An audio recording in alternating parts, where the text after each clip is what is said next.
मानसरोवर आज जो चीन में स्थित है, कभी था मानस सरोवर के नाम से विश्वविख्यात था और उसमें रहने वाले हंस तो नीले आकाश में सफेद बादलों की छटा से भी अधिक मनोरम थे। उनके कलरव सुंदर नर्तकियों की नुपुर ध्वनियों से भी अधिक सुमधुर थे। उन्हीं सफेद हंसों के बीच दो स्वर्ण हंस भी रहते थे। दोनों हंस बिल्कुल एक जैसे दिखते थे और दोनों का आकार भी अन्य हंसों की तुलना में थोड़ा बड़ा था। दोनों समान रूप से गुणवान और शीलवान भी थे। फर्क था तो बस इतना कि उनमें एक राजा था और दूसरा उसका वफादार सेनापति। राजा का नाम धृतराष्ट्र था और सेनापति का नाम सुमुख। दोनों हंसों की चर्चा देवों, नागों, यक्षों और विद्याधर ललनाओं के बीच अक्सर हुआ करती थी। कालांतर में मनुष्य योनि के लोगों को भी उनके गुण सौंदर्य का ज्ञान होने लगा। वाराणसी नरेश ने जब उनके विषय में सुना तो उसके मन में उन हंसों को पाने की प्रबल इच्छा जागृत हुई। तत्काल उसने अपने राज्य में मानस सदृश एक मनोरम सरोवर का निर्माण करवाया, जिसमें हर प्रकार के आकर्षक जलीय पौधे और विभिन्न प्रकार के कमल जैसे पद्म, उत्पल, कुमुद, पुंडरी, सौगंधिक, तमरस और कहलव विकसित करवाए। मत्स्य और जलीय पक्षियों की सुंदर प्रजातियां भी वहां बसाई गईं। साथ ही राजा ने वहां बसने वाले सभी पक्षियों की पूर्ण सुरक्षा की भी घोषणा करवाई, जिससे दूर दूर से आने वाले पंछी स्वच्छंद भाव से वहां विचरण करने लगे। एक बार वर्षा काल के बाद जब हेमंत ऋतु प्रारंभ हुआ और आसमान का रंग बिल्कुल नीला होने लगा, तब मानस के दो हंस वाराणसी के ऊपर से उड़ते हुए जा रहे थे। तभी उनकी दृष्टि राजा द्वारा निर्मित सरोवर पर पड़ी। सरोवर की सुंदरता और उसमें तैरते रमणीक पक्षियों की स्वच्छंदता उन्हें सहज ही आकर्षित कर गई। तत्काल वे नीचे उतर आए और महीनों तक वहां की सुरक्षा, सुंदरता और स्वच्छंदता का आनंद लेते रहे।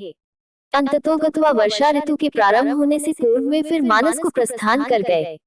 मानस पहुंचकर उन्होंने अपने साथियों के बीच वाराणसी के कृत्रिम सरोवर की इतनी प्रशंसा की कि सारे के सारे हंस वर्षा के बाद वाराणसी जाने को तत्पर हो उठे। हंसों के राजा युधिष्ठिर और उसके सेनापति सुमुख ने अन्य हंसों की इस योजना को समुचित नहीं माना। युधिष्ठिर ने उनके प्रस्ताव का अनुमोदन न करते हुए यह कहा कि पंछी और जानवरों की एक प्रवृत्ति होती है, वे अपनी संवेदनाओं को अपनी चीखों से प्रकट करते हैं, किंतु जंतु जो कहलाता है, मानव बड़ी चतुराई से करता है अपनी भंगिमाओं को प्रस्तुत जो होता है उनके भावों के ठीक विपरीत। फिर भी कुछ दिनों के बाद हंसराज को हंसों की जिद के आगे झुकना पड़ा और वह वर्षा ऋतु के बाद मानस के समस्त हंसों के साथ वाराणसी को प्रस्थान कर गया। जब मानस के हंसों का आगमन वाराणसी के सरोवर में हुआ और राजा को इसकी सूचना मिली तो उसने अपने एक निषाद को उन दो विशिष्ट हंसों को पकड़ने के लिए नियुक्त किया। एक दिन युधिष्ठिर जब सरोवर की तट पर स्वच्छंद भ्रमण कर रहा था, तभी उसके पैर निषाद द्वारा बिछाए गए जाल पर पड़े। अपने पकड़े जाने की चिंता छोड़ उसने अपनी तीव्र चीखों से अपने साथी हंसों को तत्काल वहां से प्रस्थान करने को कहा, जिससे मानस के सारे हंस वहां से क्षण मात्र में अंतर्धान हो गए। रह गया तो केवल उसका एकमात्र वफादार हमशक्ल सेनापति सुमुख।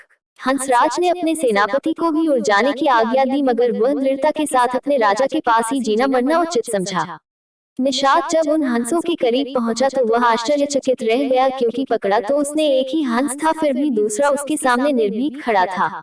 निषाद ने जब दूसरे हंस से इसका कारण पूछा तो वह और भी चकित हो गया, क्योंकि दूसरे हंस ने उसे यह बताया कि उसके जीवन से बढ़कर उसकी वफादारी और स्वामी भक्ति है। एक पक्षी के मुख से ऐसी बात सुनकर निषाद का हृदय परिवर्तन हो गया। वह एक मानव था, किंतु मानव धर्म के लिए वफादार नहीं था। उसने हिंसा का मार्ग अपनाया था और प्राणातिपात से अपना जीवन निर्वाह करता था। शीघ्र ही उस निषाद ने अपनी जागृत मानवता के प्रभाव में आकर दोनों ही हंसों को मुक्त कर दिया।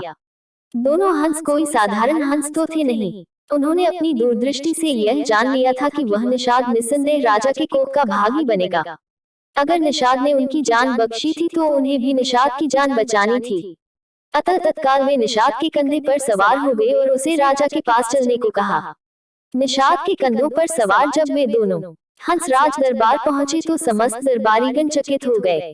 जिन हंसों को पकड़ने के लिए राजा ने इतना प्रयत्न किया था वे स्वयं ही उसके पास आ गए थे। विस्मित राजा ने जब उनकी कहानी सुनी तो उसने तत्काल ही निषाद को राजदंड से मुक्त कर पुरस्कृत किया। उसने फिर उन ज्ञानी हंसों को आतिथ्य प्रदान किया तथा उनकी देशनाओं को राजदरबार में सादर सुनता रहा। इस प्रकार कुछ दिनों तक राजा का आतिथ्य स्वीकार कर दोनों ही हंस पुनः मानस को वापस लौट गए।